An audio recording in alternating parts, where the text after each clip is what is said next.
Hi guys! For today's video, ayan, so nag-crave ako ng menudo. So ayan yung ingredients na kailangan para makapagluto ng menudo. Napaka-basic lang. For me basic.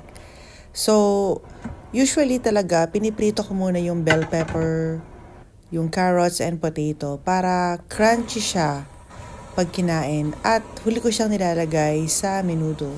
So, habang piniprito ko yan, so binababad ko na rin yung pork. So, mga 1 to 3 hours to na binababad. So, lalagyan ko lang siya dyan ng toyo, calamansi, or lemon. And then, sinasama ko na rin ng onion. Hindi ko lang naipakita. So, mga 1 to 3 hours yan. So, pag ready na siya, pwede ka na mag-start mag-gisa. So, inuuna ko yung onion and then garlic at syempre itong tomato paste. So, naglagay lang ako niyan at hinayaan ko lang siyang lumabas yung aroma ng tomato or tomato paste kasi talagang maaamoy mo siya. So, kapag ka medyo enough na yung pagsangkot siya mo, talagang ako kasi more on smell ako rather than taste.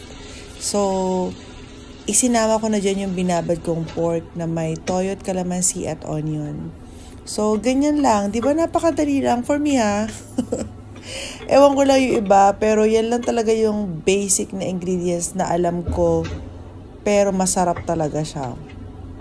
So, hinalo-halo ko lang din siya at naglagay din ako ng siguro mga 1 cup ng tubig. Tapos, hinayaan ko lang siyang kumulo at lumambot para manuot yung lasa. And then, nung medyo malambot na siya, isinama ko na yung liver spread. Yes, gumamit ako niyan. Hindi ako kumakain talaga ng liver. Pero gusto ko siyang panlasa pag sa menudo or caldereta. So, nung okay na yung lasa niya for me, isinama ko na lahat yung pinirito ko kaninang bell pepper, carrots, and potato. So, inisa-isa ko pa pero sama-sama din naman pala siya. Anyway, so, ayan. So, nung makuha ko na siya lahat, hinalo ko lang din siya ulit. Tapos, hinayaan ko lang siyang kumulo for another probably 5-10 minutes. And, kung maamoy nyo lang talagang masarap siya. As in. So, medyo malalaki lang yung slice ko kasi ako lang naman din kakain. So, wala namang magko-complain kung malaki o maliit yung slice ko dyan. But anyway, so, yun lang siya. Hinayaan ko lang siyang mahalo yung lasa dun sa bell pepper, carrots, and potato na nilagay ko. Tapos, hinayaan ko lang siyang ilagay. Kumulo dyan. Naghalo din pala ako ng fresh bell pepper. And then, mga another 5 minutes. Tansya-tansya lang.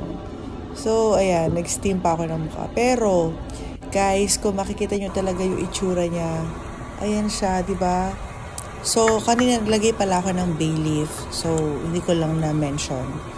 So, ayan ang itsura niya. Malaki yung slice ko kasi dapat pangsigang ko tong pork na to So, biglang nagbago yung isip ko. Alam niyo na, babae, may pagka-moody. Char. Anyway, so masarap talaga siya. Napaka-basic lang niya. Adobo.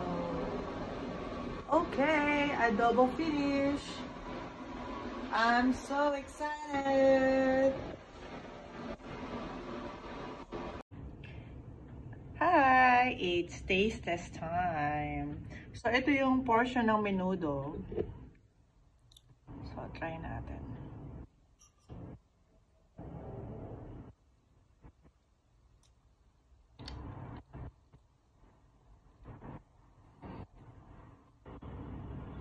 Parang yung sa luto ng nanay ko, o kaya pag may fiesta, alam niyo yun?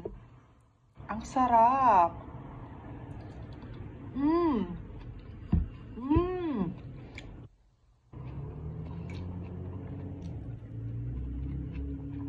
Mapapa-exercise ako. Ang sarap. Grabe. Grabe, ang sarap.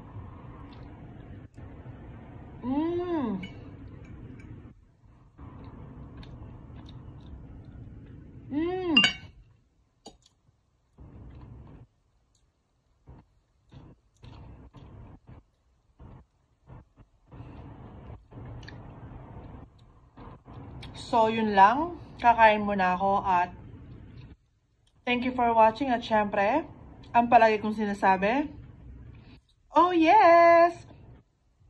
Follow for more! Mwah!